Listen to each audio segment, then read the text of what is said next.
Fərid adında bir adam vardı ve o heç bir zaman namaz kılmaz ve oruç tutmazdı. Ailesi ve qohumları ona deyərdi ki, Fərid, namaz qıl, oruç tutan güzəlli budur. Amma Fərid deyərdi, mən namaz qılmaq, oruç tutmaq istəmirəm. Mən nə vaxt istəsəm onu da edəcəm. Əlbəttə ki, Fərid düz deyirdi, amma heç vaxt da Fəridin fikri yox idi ki, namaz qılsın, oruç tutsun. Ailəsi və yaxınları onun yaxşılığını istəyirdi və Fərid yeməyə ailədən öncə oturar, yeməyini yeyib durub, ondan sonra da işlərini görməyə gedərdi. Fəridin ailəsi Fəridə deyərdi, Fərid oğlum, gəl bizdən otur yeməyi, bizimlə aç orucunu. Fərid deyərdi, ana, ata, baba, nənə, mən axı oruç tutmuram. Mən sadəcə yemək üçün süfrəyə gəlmişəm. Yeyib, ondan sonra da işlərimi görməyə gedəcəm. Və Fəridin atası dedi, Fərid oğlum, sən bizimlə oruç tut, sonra isə namaz qıl. Çünki namaz qılmasan orucun qəbul olunmayacaq. Və Fərid dedi, ata, yaxşı, fikirləşərəm. Bəlkə qılaram və orucumu tutaram. Fərid yeməyi yeyib qutarandan sonra isə getdi işlərini görməyə. Sonra isə yenə səhər açıldı və Fərid hamıdan tez masaya oturanda gördü ki, babası oradadır. Və Fəridə dedi babası, oğlum, sənə bir söz deyəcəm. Fərid dedi, de baba, nə deyirsən? Oğlum, oruç tutmaq sadəcə ac qalmaq deyil, acın halını anlamaqdır. Allahın bizə verdiyi nemətlərə şükür etməkdir və hər zaman nemət azca olsa, çox da olsa şükür etməyə bilməkdir. Oruç tutmaq insanın bədənindəki bütün xəstəlikləri azaldır. Oruç tutanda ürək narahat olmur, ürək rahatlayır və ürək həmişə narahat olmur. Oğlum, Fərid, Allah bizim oruç tutmamızı istəyir və insan sağlamdırsa, oruç tutmağa və bunu etməyə gücü varsa, oruç tutsa daha da gözəl olur. Allah bizim oruç tutmamızı istəyir. Allah bizim yaxşılığımızı istəyir. Peyğəmbərimiz də oruç tutmuşdur. Fərid oğlum, xurmayla. Ona görə də orucu açanda su ilə ya da xurmayla açırlar. Ən gözəl nemətlərlə. Oğlum Fərid, bəli, bütün nemətlər gözəldir, amma insanın yalnız yeməsi gereken olan nemətlər də var. Məsələn, Allah Qurani Kərimdə donuz ətini bizə qadağan edir. Çünki donuz ətində mikroblar var və donuz əti pişirilsə belə içindəki mikroblar ölmür, onlar sağ qalır və onlar insan bədəninə keçəndə insan xəstə olur, hətta ölə də bilər. Allah bizim yaxşılığımızı istəyir, ona görə də donuz ətini qadağan edir. Qurani Kərimdə yazılıbdır ki, donuz əti yemək haramdır. Həqiqətən Allah bizim yaxşılığımızı istəyir. Əgər istəməsəydi, onda yazardı ki, donuz ətini yeyin. Allah da belə donuz ətini xoşlamır. Yəni, donuzu xoşlamır. Niyə desən, yaradıbdır. Allah görmək istəyir, əsl qulu hansıdır? Görək, bu donuz ətindən bu qulum yeyəcəkmi, yoxsa yeməyəcəkmi? Mənim qadağalarıma əməl edəcəkmi, etməyəcəkmi? Sadəcə donuz əti deyil. Donuz ətindən başqa araq, içki, hər bir şey yəni haramdır, olmaz. Ürək təmiz olsa da olmaz. Çünki ürək təmizliyi bunlardan başlar. Allah istəməz insan bunları içsin. Allah istər insan doğru yolda olsun, ürək təmiz olsun. Amma insanların azı həqiqi və doğru yoldadır. Biraz düşün oğlum, fikirləş. Sən də doğru yoldasan. Sadəcə bir addımın qalıb. Bir addım at həqiqətə doğru. Həqiqət özü sənə gələcək və sən deyəcəksən ki, bu qədər də tezmi gəldin? Həqiqət inan və həqiqətlə bir ol.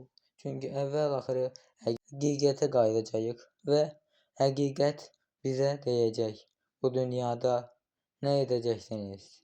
O dünyada nə etdiniz? Kiməsə yaxşılıq etdinizmi? Pislik etdinizmi? Hamısı yazılır. Allah görür.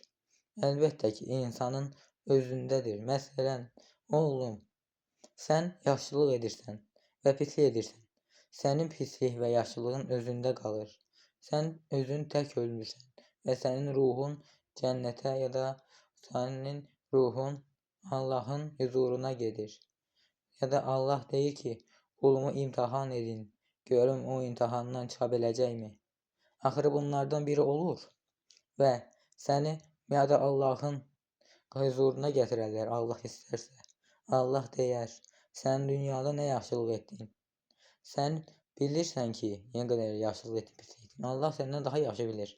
Amma Allah öz qulundan da eşitmək istəyir ki, görən bu qulum nə deyəcək? Yalan deyəcək, yoxsa həqiqət deyəcək? Çox deyəcək ki, mən yaxşılıq etdim, yoxsa az deyəcək yaxşılıq etdim, yoxsa pisliklərini azaldıb yaxşılıqlarını artıracaq. Və ona görə də səni soruşmaq istəyir Allah. Sonra da mələklərə deyəcək. Mələklər də həqiqəti deyəcək. Səndən soruşulanda sən də deyəcəksən ki, Allahım, əlimdən gələn yaxşılığı etdim. Amma kafirlər deyəcək ki, Allahım, bir-iki dəfə yaxşılıq etmişdim, o sayılmazmı? Mələklər də deyəcək ki, bəli, bu insan bir-iki dəfə yaxşılıq edibdir. O boyda dünyada yaşayıb, var dövlət içində olub. Sən cənnətdə mi olacaqsan, cəhənnəmdə mi olacaqsan? Onu yalnız Allah bilər. Yəni, sənin etdiklərin də bunu çox dəyişdirə bilər. Məsələn, sən dünyada olduğu müddətdə kasıb olsan da, əlindən gələn yaxşılıqları etmisən. Əlindən gələn hər şeyi etmisən. Çarəsizi görüb, əlindən gələn çarə tapmaq üçün ona kömək etmisən. Və o çarəni tapıb ona kömək edəndən sonra o da sənə çox sağ ol deyir və həmişə də Allaha o şükür edir və sonra Allah onun şükrünü qəbul edir və sonra sənin səbab dəftərinə daha da bir səbab yazılır. Amma bu dünyada o qədər hər şey var, yəni oğlum, sayıb qutara bilmərəm. Bizim gördüklərimiz, görə bilmədiklərimiz. Hər görünən şey yaxşı da ola bilər, pis də ola bilər. Məsələn, sən yoldan gedib bir pul tapırsan və onu kiməsə verdin. O sonra sənə deyəcək ki, bu pulu yoxdur. Bunun içində 1 manat olsun yoxdur. Mənim pul qabımda pul vardı. Amma sən yaxşılıq etmisən. Amma o pislik edib sənə tələ qurmuş olur. Ya da sən kiməsə gizli pul verirsən və o insan yaxşı biridir, sənə pul verir. O da insanın içindəki yaxşılıqdandır. İnsan sənə tələ qurmur, səni çox sevir və ona görə də sənə yaxşılıq etmək üçün sənin verdiyin pulun qat-qat üstünə pul qoyub sənə geri qaytarır. Sən də bilmirsən bunu. Ya da Allah sənə bu hər yaxşılığına görə mükafatını verir. İstədiyin qədər var dövlət, pul, hər şey verir. Çünki Allah deyər ki, bu quluma nə qədər var dövlət versəm azdır. O var dövləti kasıblara və insanlara xərcləyər. Oğlum, bəzi insanlar var da, pulları çoxdur, amma qəlblərində heç bir iman, heç bir təmizlik yoxdur. Pulları sadəcə özlərinə xərcləyər, insanları fikirləşməzlər və hər zaman deyərlər ki, bu insanı mən nəyə fikirləşməliyim, o mənim bir işimə yaramır. Onlar sadəcə işlərinə yarayan adamı, yəni bu adam mənə nə verə bilər, nə edə bilər mənə nə qədər pul qazandıra bilər, verdiyim puldan artığını mənə qazandırsa, mən ona kömək edəcəm deyərlər. Amma o insanda pul yoxdursa, pulun hamısı o insandadırsa, onda o insan ona kömək etmirsə, günah o insandadır. Çünki kömək edəni görə görməzlikdən gəlir. Allah da ona deyəcək ki, sən mənim o quluma niyə kömək etmədin? İnsan da baxa-baxa qalacaq, söz tapmayacaq. Çünki artıq dünyadakı vaxtı bitmişdir. Var dövlət də dünyadakilərə qalmışdır. Və sonra deyər, Allahım, məni əfv et. O insan sənə yalvaranda sən ona kömək etmədin. Sən indi məndən əfv gözləyirsənmi, deyər Allah. Amma Allahın əfvi böyükdür. Bəlkə Allah o insanı əfv edər. Allah ən yaxşısını bilər. Abunə olun, ailəmizə qatılın. Hər kəsə təşəkkürlər.